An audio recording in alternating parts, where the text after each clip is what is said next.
Y bueno, vamos a continuar con nuestro siguiente tema, que al igual que el primer tema que vimos, que fue las fracturas de acetábulo, significan otro reto para nosotros como ortopedistas el diagnóstico, porque muchas veces no implican o no tienen mucha sintomatología, o no son, o a lo mejor para un médico que no está muy relacionado a ver placas radiográficas se nos puede ir el diagnóstico.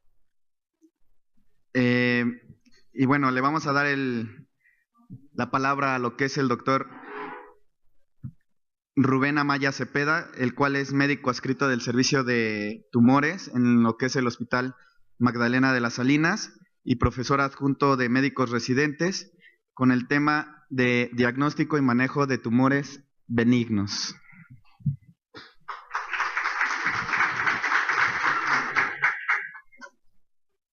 Pues antes que nada, buenos días. Gracias por la invitación y la consideración de este tema en particular en cuanto a la complejidad, la poca perspicacia que a veces se tiene en cuanto a estos diagnósticos. Eso es una de las grandes situaciones que hace que uno caiga en errores diagnósticos o que simplemente no se consideren como uno de los partes de diagnósticos diferenciales.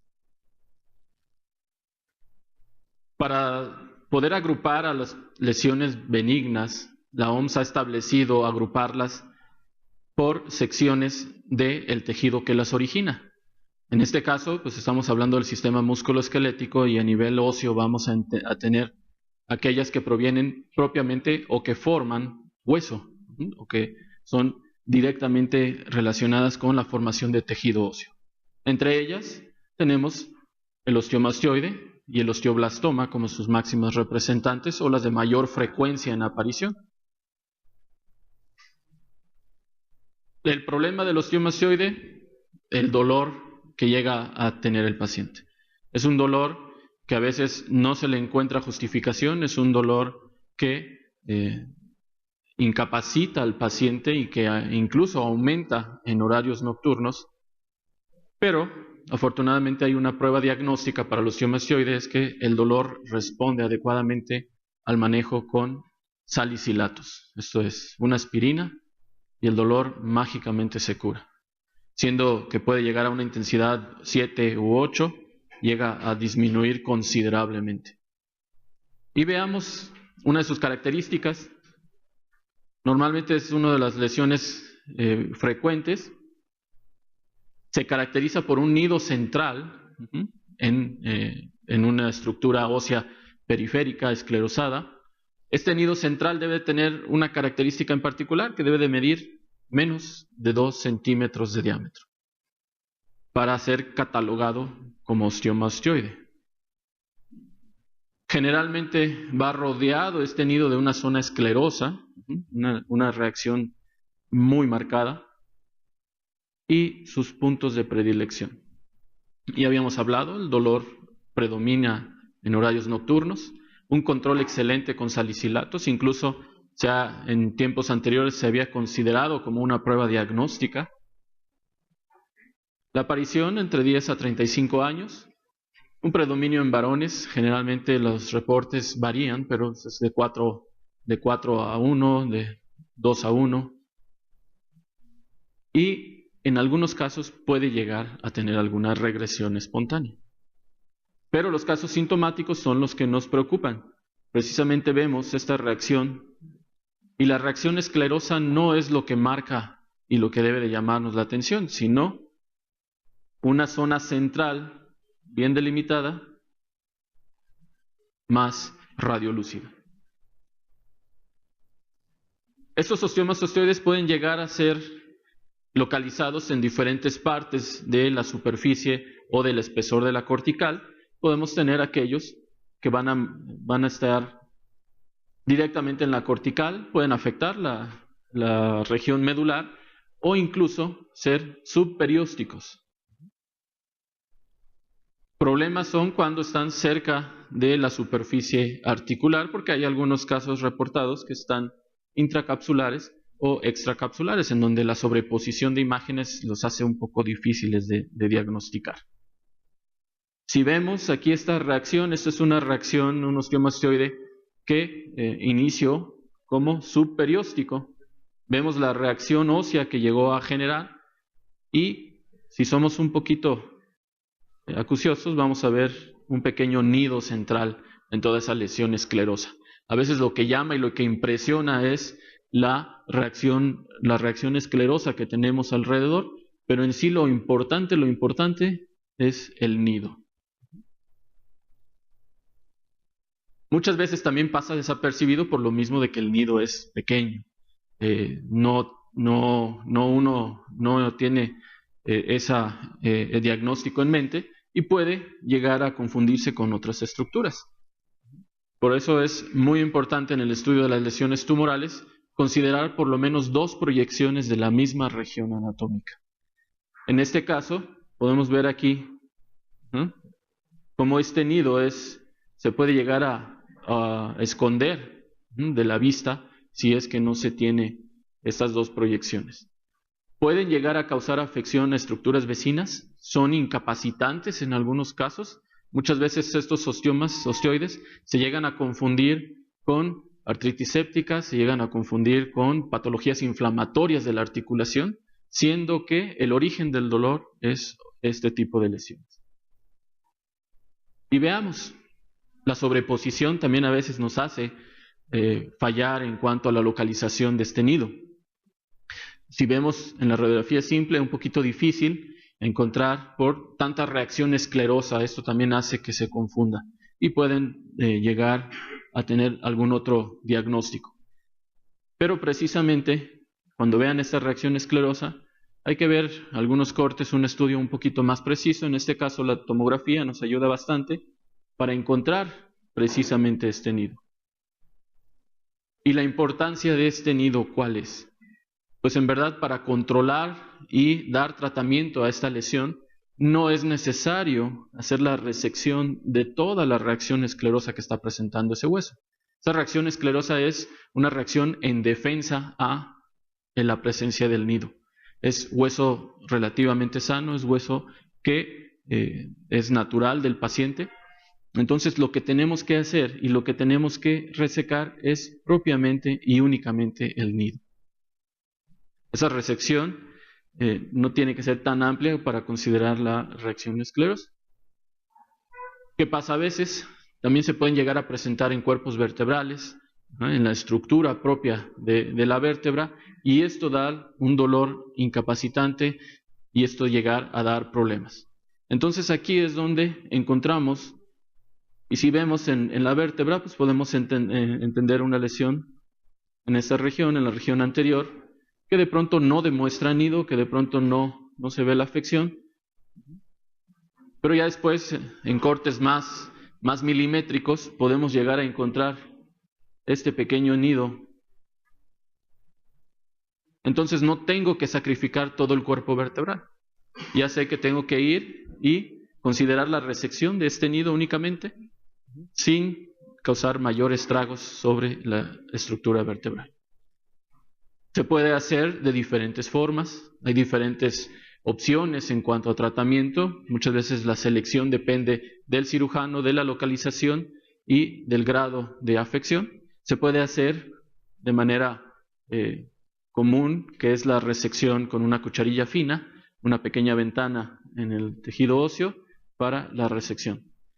Algunos autores han llegado a utilizar fresas de alta velocidad para producir una resección mecánica, además de una reacción térmica, porque la fresa también calienta. Y lo más novedoso, la resección o la destrucción de ese nido mediante ablación térmica, utilizando ultrasonido. Obviamente, muy buenos resultados sabiendo cómo utilizarlos, siendo selectivos. Si vamos a usar un tratamiento térmico, pues hay que considerar que no es solamente el hueso el que va a recibir el calor.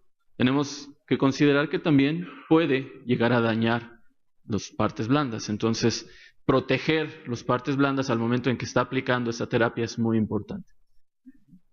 Y incluso esta sonda térmica se puede llegar a utilizar mediante la guía de tomografía o intensificador de imágenes, siempre y cuando se tenga bien localizado el nido.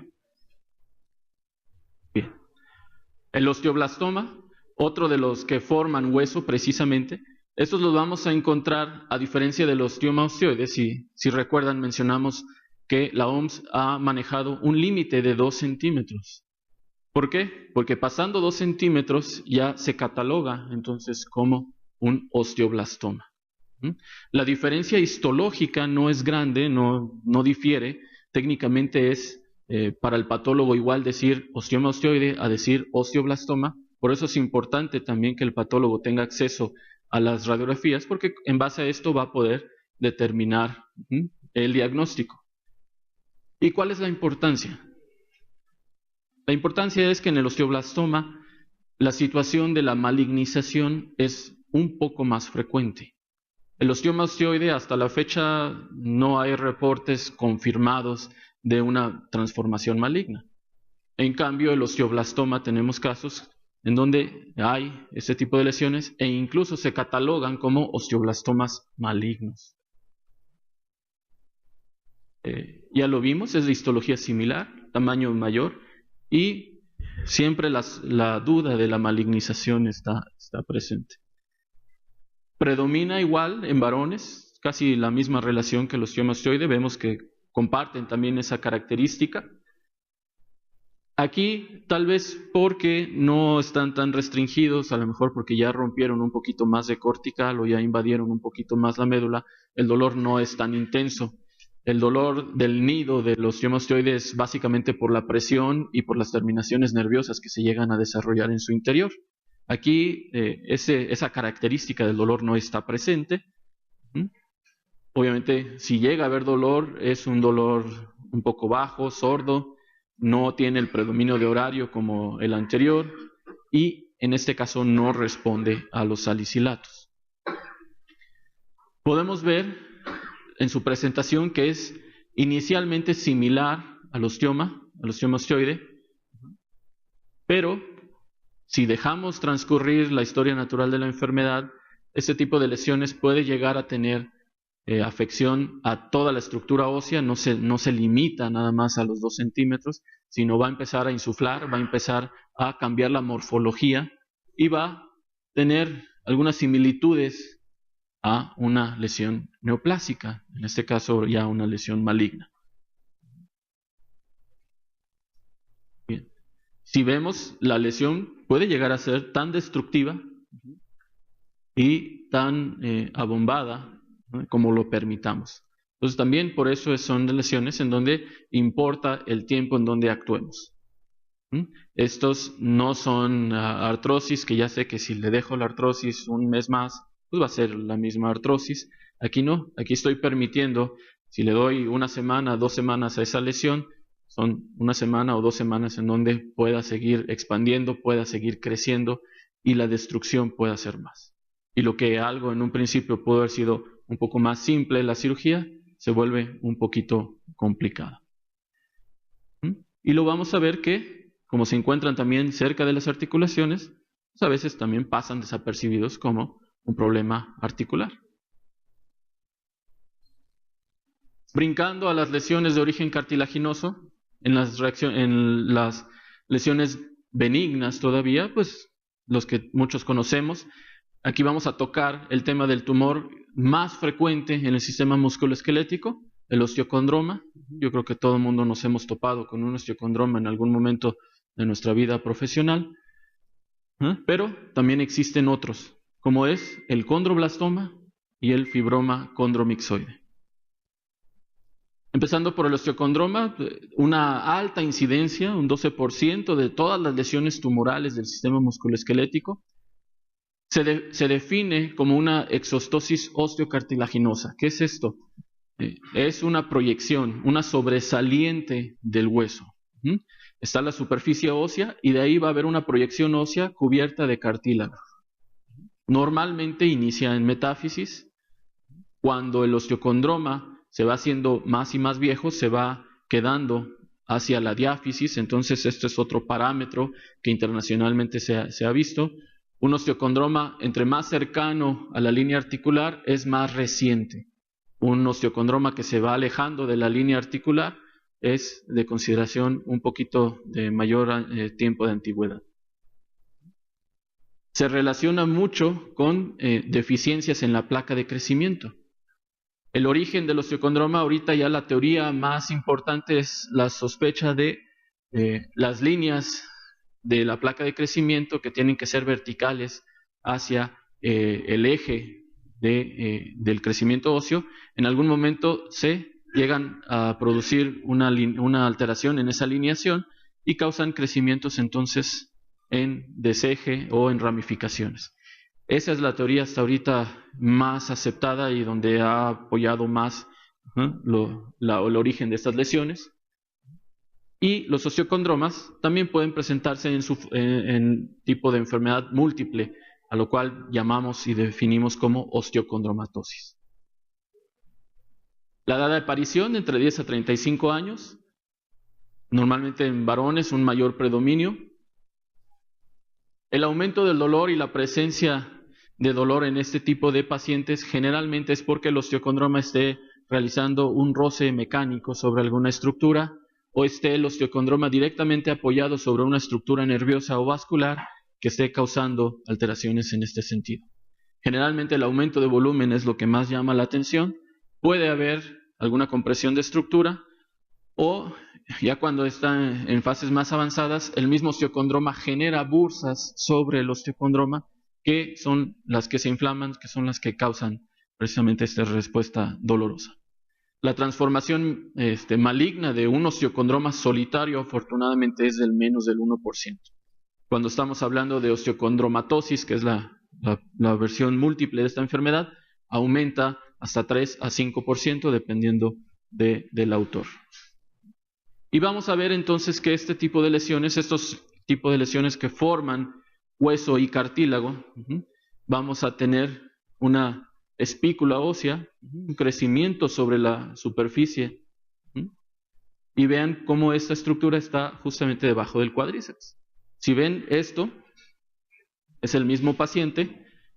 Muchas veces en la clínica es más evidente el aumento de volumen. Recuerden que lo que vemos en la radiografía solamente es la saliente ósea. Este tipo de tumor está cubierta todavía por una capa de cartílago que le aumenta el volumen y todavía la bursa que tiene sobre él aumenta más el volumen. Entonces clínicamente son más impresionantes que lo que se ven en la radiografía, pero no desescatimar porque lo veamos pequeño va a ser más simple la situación. Muchas veces el problema de los osteocondromas ya sabemos que es una lesión osteocartilaginosa, ya sabemos que es una lesión benigna, pero el problema es en dónde están creciendo, en dónde se formaron. Entonces, cuando se encuentran debajo del cuádriceps, pues no hay tanto problema, ya sé que tengo que levantar mi vasto medial para poder hacer la resección, pero cuando se encuentran en la parte posterior del fémur, que es el compartimento vascular y nervioso, pues ahí es donde a uno le queda la incertidumbre de ¿entro o no entro? Porque precisamente les gusta crecer cerca de donde está la arteria, de donde está el nervio. Y entonces es complicado hacer una resección porque tengo que hacer la disección vascular y después considerar hacer la resección.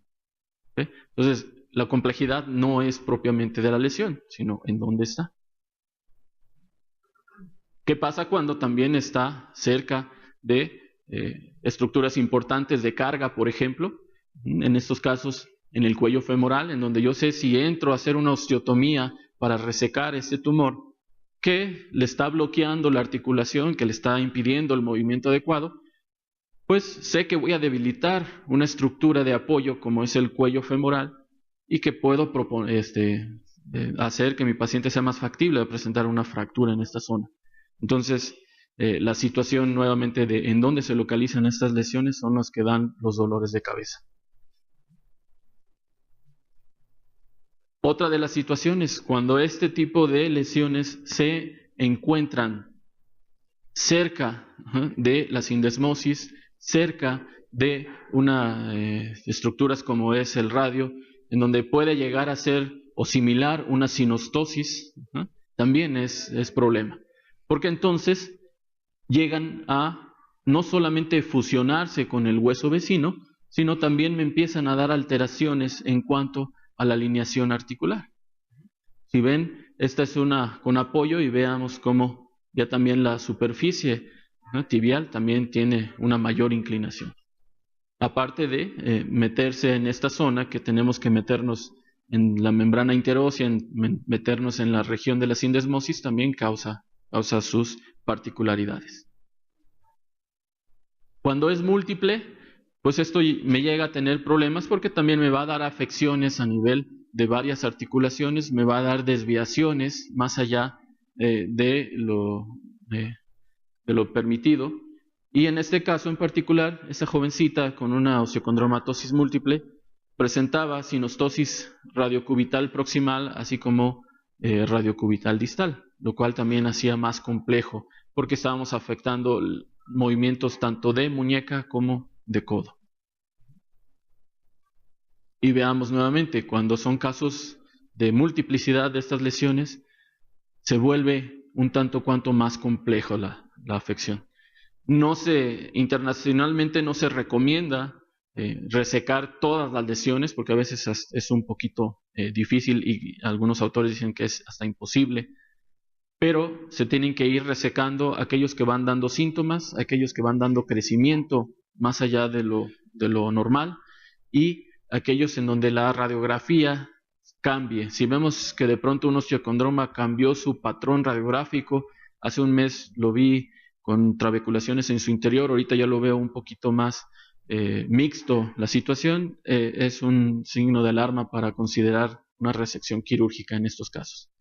Pero también hay que considerar todo lo que está alrededor, no estamos hablando de una simple lesión ósea. Vemos este caso, vemos igual las espículas óseas y en algunos momentos llegamos a hacer arteriografías, ahorita ya hacemos más angiotaxia y más angioresonancias, pero esta imagen es muy valiosa porque nos demuestra cómo se adelgaza precisamente el trayecto vascular.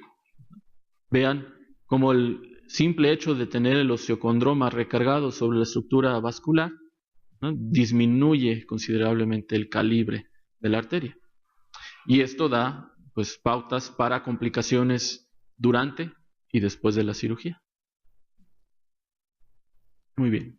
El condroblastoma, otro de los formadores de cartílago, para avanzar en esto, también denominado como tumor de células gigantes condral, ha tenido muchos nombres a lo largo de la historia, se le considera también como un tumor de células gigantes calcificado. Afortunadamente ahorita internacionalmente ya se le considera como condroblastoma y así oficialmente es su nombre, pero vemos que han sido innumerables nombres que ha recibido a lo largo del tiempo. Este tipo de lesiones aparece en pacientes un poquito más jóvenes. El caso más joven reportado es hasta ahorita de 5 años. Tenemos hasta 25 años la aparición de estas lesiones. Generalmente se encuentran cerca de la epífisis. Estas son lesiones en donde vamos a encontrarlos cerca de la superficie articular en pacientes con fisis todavía abiertas. La predilección pues son los extremos del húmero, fémur, tibia proximal y en casos especiales como el tarso o en el astrágalo. Su histología no deja de ser una histología benigna, es una histología de células propiamente condroblásticas, células inmaduras condrales. Pueden llegar a presentar células gigantes en toda esa matriz que llegan a presentar y la presencia de calcificaciones focales, que son una de las situaciones que ayudan a hacer su diagnóstico. La aparición de estas lesiones en la zona del hueso generalmente abarcan entre epífisis, las que abarcan epífisis únicamente un 45%, aquellos que abarcan epífisis y metáfisis un 55%, y las metáfisis solas generalmente son las menores, un 4%. Ya vimos que son lesiones tumorales que van a estar cerca de una articulación, entonces semejan a problemas de la articulación adyacente, ya lo vimos. Pueden llegar a tener conflicto y decir que existe un derrame articular porque precisamente llega a producir inflamación. A veces, si el tumor ha deteriorado tanto la superficie condral, la va a llegar a tener fisuras a nivel de este nivel y puede llegar a tener este derrame articular. La fractura patológica es rara porque normalmente el paciente por el dolor pues, no llega a apoyar, pero si dejo avanzar el tumor, pues, va a llegar a deteriorar tanto las paredes óseas que va a terminar fracturando. Causa una hipotrofia muscular por la misma limitación de la movilidad del paciente. La transformación maligna afortunadamente es rara en estos casos, ¿no? Pero es muy problemático en cuanto a su diagnóstico. Tenemos una paciente que tuvo un condroblastoma. Esta pacientita pasó por diagnósticos como lesión fisiaria, lesión de plexo braquial, lesión de manguito de los rotadores, siendo que era una niña de 10 años, y así pasaba sesión tras sesión con sus médicos, y todos daban diagnósticos distintos, menos el diagnóstico oncológico o el diagnóstico de la lesión. Hasta que ya fue muy evidente la lesión por su reacción expansiva. Pero desafortunadamente no se considera en los diagnósticos diferenciales. ¿Qué vamos a ver en la radiografía? Vamos a ver una lesión en sus primeras etapas, una forma redondeada u ovalada. Si vemos aquí, esta pequeña lesión que todavía no deforma el hueso, nada más está destruyendo su trabeculado interno. Puede haber una reacción esclerosa a su alrededor, dependiendo de la velocidad de crecimiento del tumor. Entre más reacción esclerosa vemos, es una reacción o un crecimiento menor. Entre menos esclerosis veamos, el crecimiento del tumor es más acelerado. Puede existir áreas finas de calcificación en su interior con un pequeño puntilleo, y en algunos casos puede coexistir el condroblastoma con la presencia de un quiste óseo. Esto es, en su interior, tener esas dos componentes, quiste óseo neurismático más la presencia de un condroblastoma. Su respuesta al tratamiento, pues es verdaderamente satisfactorio. El control de la enfermedad se da y se da de una manera muy aceptable, pero el problema es que este tipo de lesiones, como ya lo vimos, se da en pacientes esqueléticamente inmaduros, se da en pacientes que está en crecimiento y aparte aparece cerca de la fisis, lo cual ya de por sí me causa una lesión. Entonces, sumando la lesión de la fisis que ya dio el tumor, más la lesión fisiaria que va a sufrir ese hueso por el tratamiento quirúrgico, aumenta la presencia posterior de problemas articulares, de problemas sobre la alineación de la extremidad. Y si es de carga, pues todavía más. Bien. En algunos casos en donde el condroblastoma esté fuera de tratamiento quirúrgico, se ha llegado a utilizar radioterapia para este tipo de lesiones con una buena respuesta, pero siempre hay que advertir al paciente que es un tratamiento. A veces la radioterapia no se ve sus efectos negativos sino hasta 15 o 20 años después, cuando aumenta la incidencia de lesiones neoplásicas radioinducidas. Esto es, un paciente que sufrió de radiación, la vigilancia debe ser más estrecha entre más avance el tiempo, porque puede aparecer un sarcoma radioinducido. ¿Sí? El efecto de la radioterapia también tiene su precio, no es radiar a un paciente por radiarlo. El radiar a un paciente tiene sus situaciones y sus particularidades. El fibroma condromixoide, otra de las lesiones tumorales de cartílago benignas, la característica tiene una matriz de cartílago mixoide, ¿sí? Una mezcla de estos dos componentes en toda su estructura. Aparece un poquito más adelante en la edad, entre los 10 a los 30 años, generalmente en metáfisis de huesos de huesos largos. En esta característica lo importante ver es que es más metafisiario. Si bien el otro afectaba más la epífisis y la zona de la fisis de crecimiento, este tiene la predilección sobre la zona metafisiaria. Normalmente es de crecimiento lento, puede tener o puede estar contenido por esa reacción de hueso escleroso. Raramente alcanzan un gran tamaño, no sé si seamos nosotros los que recibimos esta. La literatura dice que no se ven tan grandes, yo cada vez los veo más y más grandes. No sé si el problema sea mío. Desafortunadamente, si los dejamos avanzar, el fibroma condromixoide va destruyendo cada vez más y más hueso y va produciendo una alteración en la morfología de estas estructuras. Y entonces, este tipo de lesiones también son más incapacitantes y dan más secuela según lo vaya dejando avanzar. El dolor es el síntoma más común, ya vimos, el fibroma condromixoide destruye la estructura ósea, lo cual produce dolor en el paciente al momento de la carga, al momento de la fuerza, y causa este tipo de dolor, aunque en algunas lesiones, si tenemos suerte y lo tomamos en sus etapas iniciales, pueden llegar a ser de reacción asintomática. Pero, les digo, pueden presentarse con lesiones de diferentes tamaños. El tipo de tratamiento de este tipo de lesión, generalmente se recomienda una resección marginal de la lesión si es que ya se rompieron las corticales del hueso que los contenía. Aquí hay que tener en claro que tengo que ver qué tanto ha destruido el tumor el hueso para poder proponerle a mi paciente una resección intracompartimental, conservar toda la estructura del hueso, o tengo que brincarme a la siguiente etapa de tratamiento en donde tenga que proponer una resección más un poquito más allá de los bordes del hueso para contener la lesión, obviamente con las secuelas que esto va a dejar. Nuevamente, dan tipo de problemas en esta situación.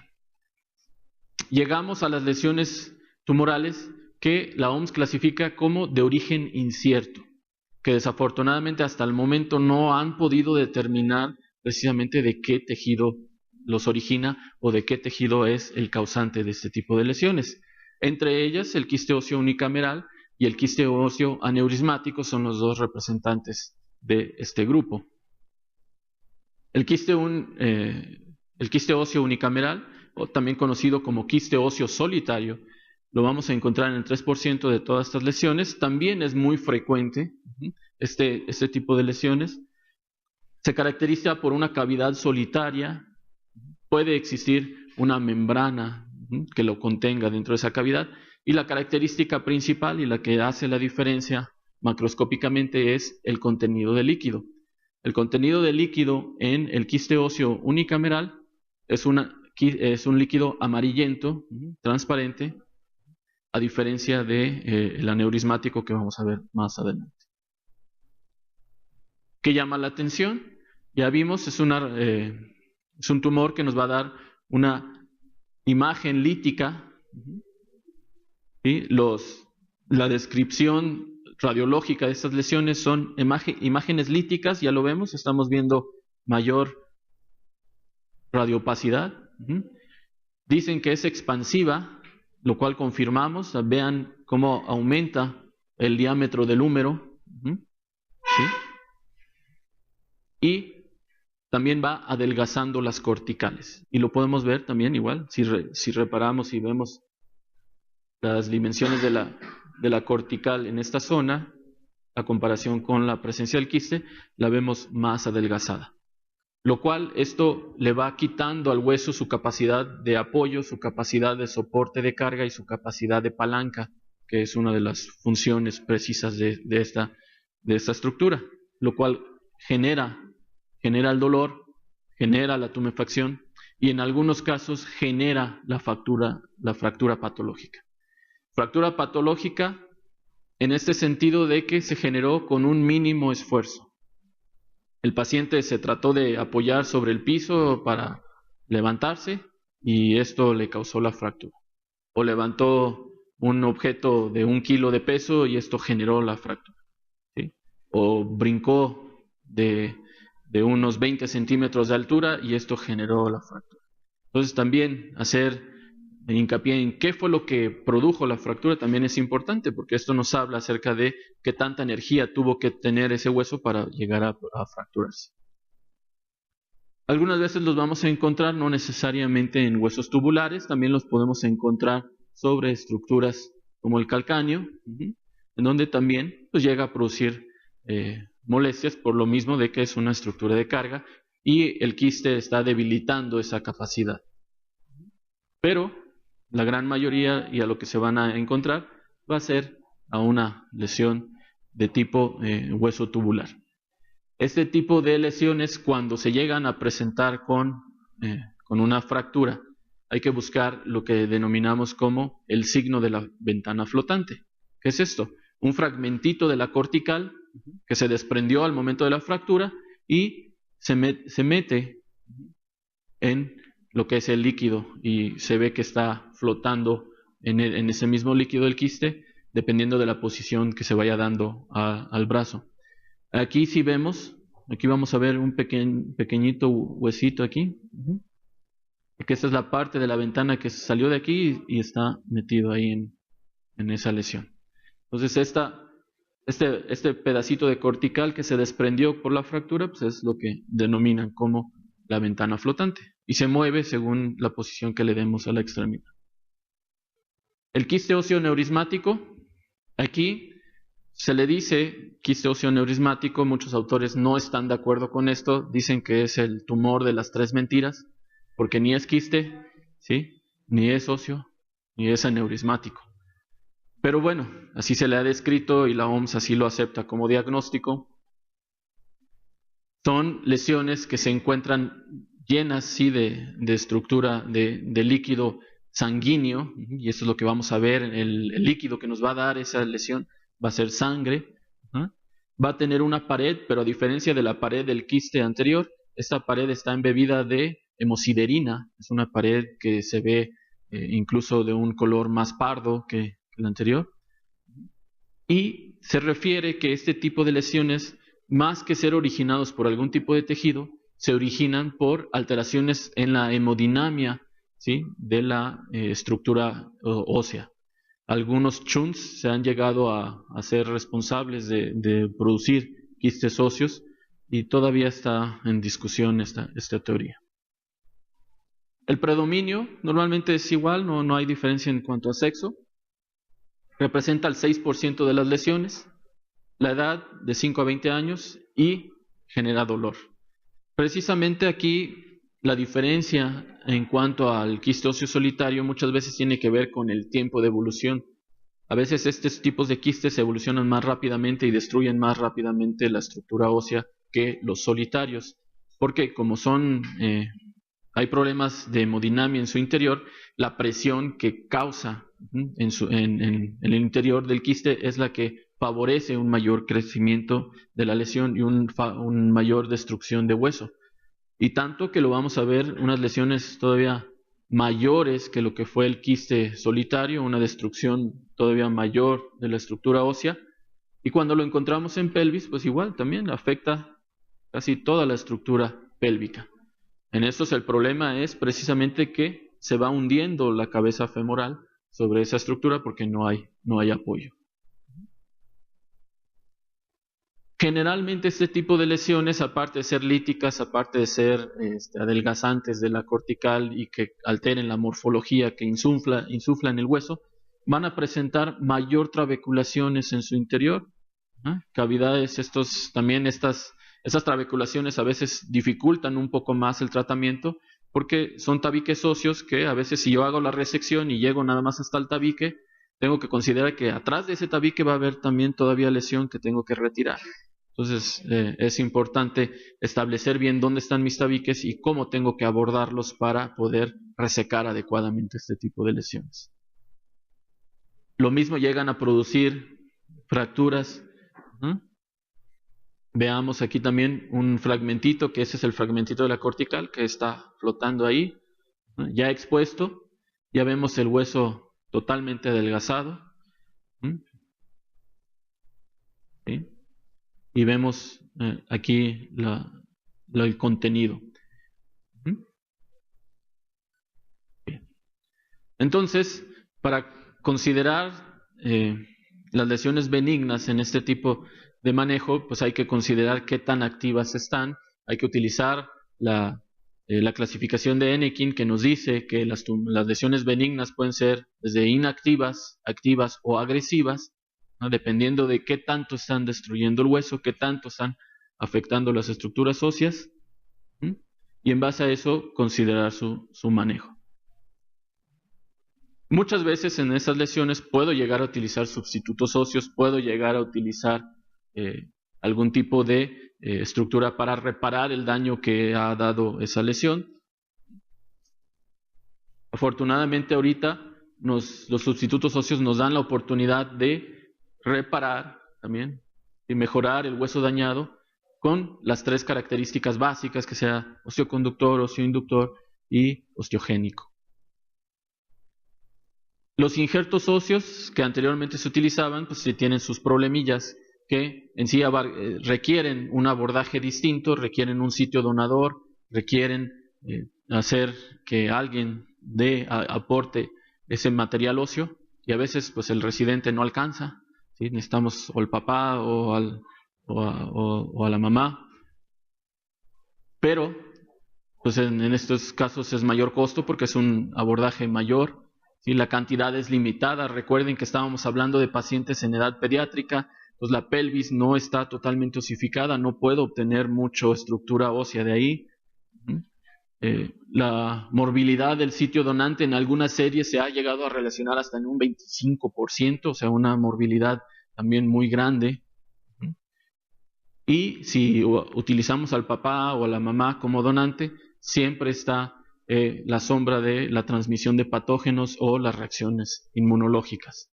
Ya hemos tenido casos en donde al paciente en otros institutos se les ha puesto donación de papá, donación de mamá, y los ha rechazado todos y ha recurrido con la enfermedad. Entonces los sustitutos óseos nos han ayudado en este aspecto precisamente porque nos dan una cirugía pues, mucho más rápida, menor tiempo de exposición, nos dan la capacidad de poder rellenar huecos de una manera, aunque sean volúmenes más grandes. Entre ellos, pues puedo tener diferentes, ha habido a lo largo de la historia, desde hidroxiapatita, fosfato tricálcico bioabsorbible. Actualmente la matriz ósea es la que más se ha promulgado. Existe también otros que abogan por la médula ósea y otros por los aloinjertos de cadáver liofilizados, que también son considerados como un sustituto óseo. Cuando hablamos de matriz ósea estamos hablando de hueso desvitalizado, muchas veces desmineralizado también, que no pierde sus factores de osteoconductor, o sea, tienen factores de crecimiento, tienen contenido proteico que favorece el desarrollo de hueso del mismo paciente, es osteoconductor también. Desafortunadamente no soporta carga, no pueden utilizar este tipo de productos y decirle al paciente que puede apoyar. Afortunadamente se revasculariza rápidamente, entonces esto también ayuda al paciente.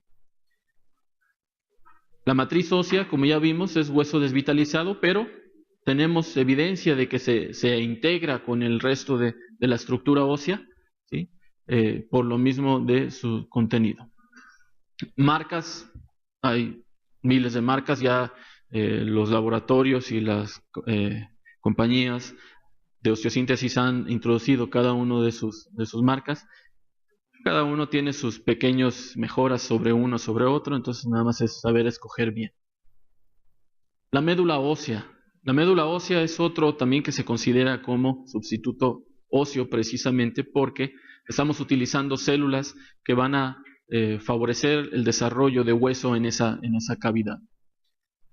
Se puede aplicar líquida, se puede aplicar en gelatina, se puede aplicar en inyección o mezclar con algunos otros productos. Por ejemplo, se puede mezclar hidroxiapatita y médula ósea. En algunas matrices se pueden llegar a mezclar con médula ósea también para proporcionar esa celularidad del mismo paciente. Igual, tiene propiedades osteogénicas y osteoconductoras. Veamos en este caso, por ejemplo, un niño, ¿sí? Una lesión quística, ¿sí? No se ha fracturado todavía, tiene buen contenido. Aquí lo que le hicimos a este pequeño, le hicimos una pequeña incisión, perforamos ese quiste solamente para poder pasar una aguja y por ahí inyectar la médula ósea. Y lo que veíamos anteriormente como una reacción quística, vean, con la presencia de la aplicación de médula ósea, ya se formó hueso en su interior, a tal forma que llega a asimilar el hueso normal. Y la incisión, una incisión bastante pequeña. Bien. Los aloinjertos, también, aloinjertos de cadáver, que nos dan, cuando hemos perdido mucha estructura, mucho soporte óseo, pueden llegar a ser de gran utilidad, precisamente porque nos dan soporte estructural. Pueden llenarme defectos que en donde no tenga yo contención. Si ya se rompieron las corticales, pues a lo mejor es el momento de pensar en un aloinjerto. Y lo puedo combinar con implantes. Puedo combinar un aloinjerto y colocarle una prótesis tal vez de revisión, y esto sea más fácil y conservar más el movimiento en mi paciente. Desafortunadamente son solamente osteoconductores. Depende del tamaño de su injerto para considerar el tamaño, el tiempo de integración que va a tener el paciente. Aquí hay que considerar que, por más mínimo que sea, los expertos han dicho que no puedes hablar de integración de un injerto no antes de 2 años, precisamente por la necesidad de que permee otra vez la vascularidad en ese injerto. Y puede llegar a tener complicaciones como es la infección, como es el rechazo, como es la pseudoartrosis en el momento de la unión. Hay cerámicas, como ya lo habíamos mencionado, estos son totalmente sintéticas, entre ellas la hidroxiapatita, el bifosfato tricálcico, el sulfato cálcico actualmente se está utilizando. Todos son osteoconductores, solamente osteoconductores. Si lo combino a lo mejor con médula ósea le doy algo más de propiedad, pero así solos se llegan a utilizar. Aquí puedo depender del tamaño y forma. Puedo pedirle como son sintéticos, puedo pedir cubos, puedo pedir chips, puedo pedir cilindros, ¿sí? O sea, esto es un poquito más cambiante en este aspecto. No soportan carga, aunque los pidamos así de gran contenido. Aquí vemos un defecto fibroso cortical, otra de las lesiones benignas, pero desafortunadamente llegó a fracturarse y lo que nos preocupaba precisamente es la fractura. Y el manejo, pues aparte de resolver la fractura, que para esto utilizamos el fijador, precisamente entonces teníamos que resolver el defecto de llenado que había ahí. En este caso utilizamos esta hidroxiapatita con muy buena integración. El quiste óseo neurismático que veíamos anteriormente, también la resolución, tenemos que pensar cómo resolver la fractura y cómo resolver el tumor al mismo tiempo de la misma intervención quirúrgica. Pues en esto vimos la exposición, el clavo centromedular para resolver la fractura y relleno de hidroxiapatita para resolver la lesión tumoral. No, tampoco es el milagro, tampoco es la solución a todos los casos. Vamos a ver que en algunos pacientes, aunque esto es sintético, aunque esto es nada más mineral, puede haber rechazo a estos productos, ¿sí? La gran mayoría de las complicaciones actualmente reportadas de la hidroxiapatita, de las cerámicas, es precisamente por un efecto que se llama de sobrellenado, ¿sí? Agarrar la hidroxiapatita y vaciarlo como si fuera jabón, no. La hidroxiapatita o cualquier cerámica tiene que estar contenida dentro del hueso. Si estos productos quedan en tejidos blandos, si quedan a nivel subcutáneo, va a empezar a haber rechazo y el mismo paciente lo va a empezar a expulsar a través de la herida, aunque ya esté cicatrizada. Y a veces llega el paciente con su gasita, doctor, mire, me salió esto. Entonces, mucho cuidado. O sea, se tiene que manejar, es un buen producto sabiendo hasta dónde y hasta dónde es el límite. Entonces estos productos los tengo que dejar en hueso para minimizar este efecto. El único problema de estos es que son lesiones a veces muy grandes, que a veces no solamente requieren un frasco o 2 frascos, a veces nos llevamos 7, 8, 10 frascos para poder reparar y rellenar este tipo de lesiones. Entonces también el costo, ¿no?, para el paciente o su familiar también se eleva, o para el instituto. Y en esos casos, pues igual es una negociación en cuanto a estire y afloje de este tipo de pacientes. Ya habíamos visto el condroblastoma que les había mencionado, la pacientita que nos mandaron como lesión de plexo, lesión de mango rotador, lesión fisiaria o artritis séptica, pues ya vimos, resultó ser un condroblastoma. Destruyó generosamente la cabeza humeral a tal punto en donde una resección intracompartimental no era susceptible para este tipo de lesiones. Y otro de los sustitutos óseos que se llegan a considerar y que están descritos es el peroné del mismo paciente, ya sea en su fase vascularizada o en su fase libre, pero que llegan a sustituir entonces algunas estructuras óseas que se tienen que sacrificar. Y aquí vemos cómo el condroblastoma había destruido ya toda la estructura ósea, básicamente ya se encontraba debajo de la superficie articular. Esta neumotecnia la usamos mucho. Esta es una neumotecnia que nos ayuda en cuanto a pensar siempre en las lesiones tumorales. La encuentran en internet, es Phegnomagic. ¿Sí? Es un poquito difícil, pero ya una vez que se los aprenden ya se queda bien en la memoria. Que nos habla acerca de las lesiones líticas que puedo yo encontrar. Si de pronto estoy en un servicio de urgencias o estoy atendiendo una urgencia y lo que veo son radiografías, de pronto, si veo una lesión lítica, inmediatamente tengo que llevar mi pensamiento hacia el Phegnomagic. Y el Phegnomagic me va a hablar de las posibles diagnósticos, desde una displasia fibrosa, un encondroma, un granuloma eosinófilo, tumores células gigantes, fibroma no osificante, osteoblastoma, mieloma o metástasis, los quistes aneurismáticos y solitarios, hiperparatiroidismo, que las lesiones de metabolismo también no las debo de dejar fuera de mi pensamiento, las infecciones y el condroblastoma. ¿Sí? Entonces este acrónimo es muy bueno precisamente porque nos ayuda en este sentido. Pues agradezco su atención, no sé si hay dudas. Sí, doctor.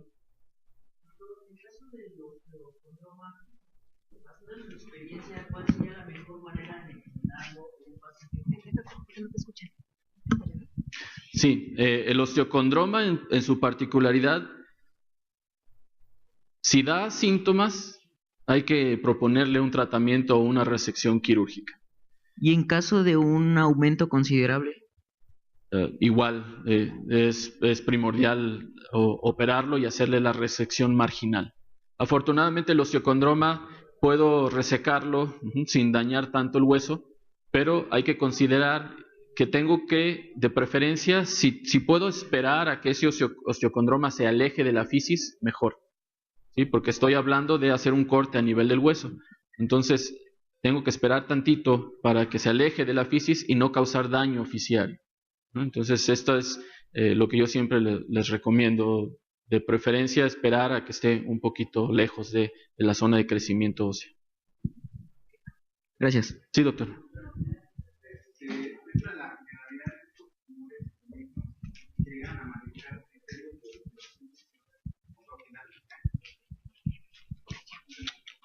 Sí. Normalmente el término de osteosíntesis profiláctica se aplicaba, por ejemplo, y se originó ese término en las lesiones metastásicas. Cuando veíamos metástasis, cuando veíamos este tipo de lesiones, preveníamos la fractura e interveníamos en este sentido. Actualmente en estas lesiones, aunque son benignas, ya se está aceptando y el consenso es cada vez mayor a que pueda uno intervenir este tipo de lesiones para prevenir una lesión.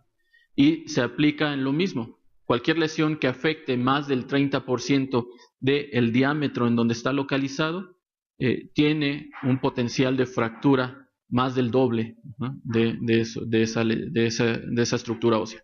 Entonces, la osteosíntesis profiláctica está aceptada. A lo mejor a veces no tanto osteosíntesis, ¿no?, pero a veces sí resección más aporte de algún sustituto para rellenar la lesión, ¿no?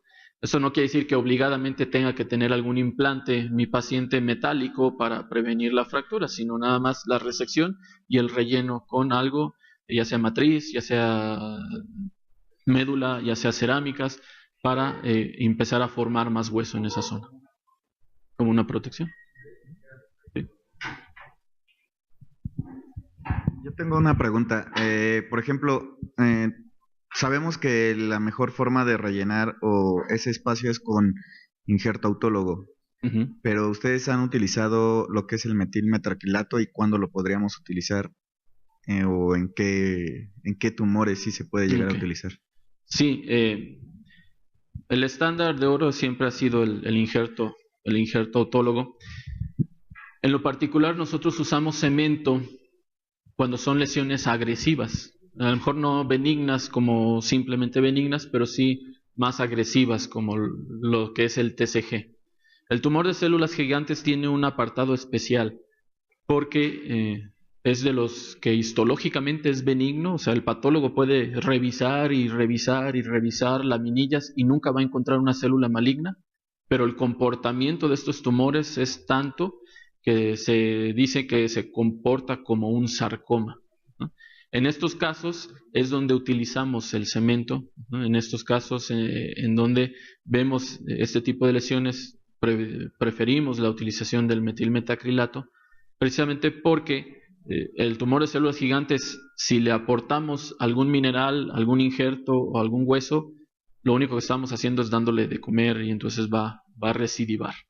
Entonces, en estos casos sí preferimos el uso de este tipo de cementos óseos, y aparte porque nos ayuda también para vigilar más la posibilidad de recidiva. Sabemos que el tumor de células gigantes, por ejemplo, por ser agresivo, hasta un 35% de todos los casos pueden llegar a tener recidiva tumoral. Entonces nos ayuda a la vigilancia en este aspecto. Sí, doctor. ¿Y en este tipo de tumores, doctor, la quimioterapia es de utilidad o algo así, o no? En las lesiones benignas, habitualmente la crioterapia la usamos cuando son un poquito agresivas. No hemos utilizado crioterapia en quistes, por ejemplo, porque sabemos que la resección es suficiente para el control de estas lesiones, pero la crioterapia la hemos usado en condroblastomas y la hemos usado en tumor de células gigantes. La crioterapia lo que nos va a ayudar, nos va a dar un margen mayor, ¿sí? Esto es, yo hago mi resección, aplico la crioterapia dentro del hueso. La crioterapia no es para partes blandas, eso es muy importante, ¿no? Entonces, y eso me va a dar un margen como de unos 2 a 3 milímetros más del control de la enfermedad. O sea, tampoco es la respuesta a todo, si no es de meter la sonda de crioterapia y sacar el tumor como congelado, no es posible. Tengo que hacer la resección y a las paredes de mi hueso aplicar la crioterapia para aumentar mis márgenes de resección.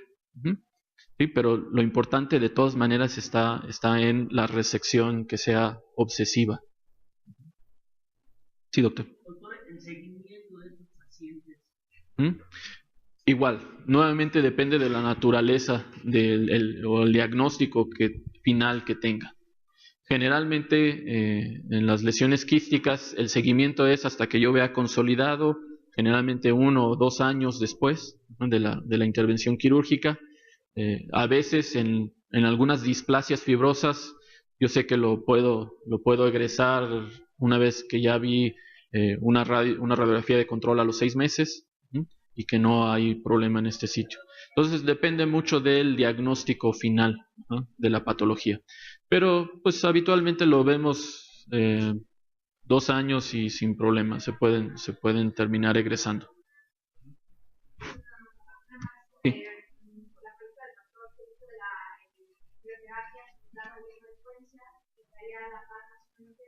Es similar, sí, porque a fin de cuentas estamos produciendo con la radioterapia o la radiofrecuencia un aumento en margen, ¿no? Entonces lo aplico para considerar que alguna célula esté metida en el... Recuerden que la estructura ósea es trabeculada, entonces es como si de pronto a un jabón le quisieran quitar es difícil. Entonces la radiofrecuencia y la crioterapia me ayudan a aumentar un poquito el margen sobre esa estructura ósea. En donde quiera que vayan a aplicar radiofrecuencia o vayan a aplicar crioterapia, van a dejar un hueso que es sin celularidad, ¿no? Entonces tampoco pueden abusar mucho de estas técnicas. ¿En qué circunstancias, por ejemplo, puedes considerar alguno de los pequeños manejar una de estas situaciones de fractura conservadoramente? Ok. Esa es una de las preguntas que ha causado mucha discusión. Por ejemplo, los quistes óseos solitarios, uno puede darse el lujo de decirle a los pacientes, ok, tenemos un quiste óseo que ya se fracturó. Si los pacientes o los familiares están de acuerdo, les puede proponer un manejo conservador, como manejando solamente la fractura, inmovilizándoles, poniéndoles un aparato de fibra de vidrio o de yeso, y la posibilidad de que el estímulo de la fractura resuelva el quiste es posible hasta en el 40-50% de los casos. Y digamos que no lo resuelve, digamos que no se resolvió con el estímulo de la fractura, pero por lo menos me va a dar unas paredes un poquito más gruesas, ¿no?, para poder manejar el tejido óseo con más confianza. Entonces también esa es otra ventaja. Por ejemplo, en las lesiones humerales, si los papás están de acuerdo, muchas veces yo los inmovilizo en lesiones quísticas, cuando es un quiste óseo solitario, y les digo, ok, si me dejan hacer ese tratamiento, yo sé que mi cirugía va a ser menor a lo que le tengo que hacer ahorita si tengo que lidiar con la fractura y con el tumor al mismo tiempo. Entonces a veces también esto es permitido, nada más que hay que entender que es el tiempo de la inmovilización más después otro segundo tiempo que voy a tener que lidiar con el tumor. Entonces también esas dos situaciones tienen que quedar muy en claro porque a veces luego se confunde un poquito los familiares. Bien, si no hay más preguntas, pues agradezco su atención. Muchas gracias. Bueno, pues le agradecemos al doctor Rubén Amaya, le entregamos un reconocimiento y muchísimas gracias.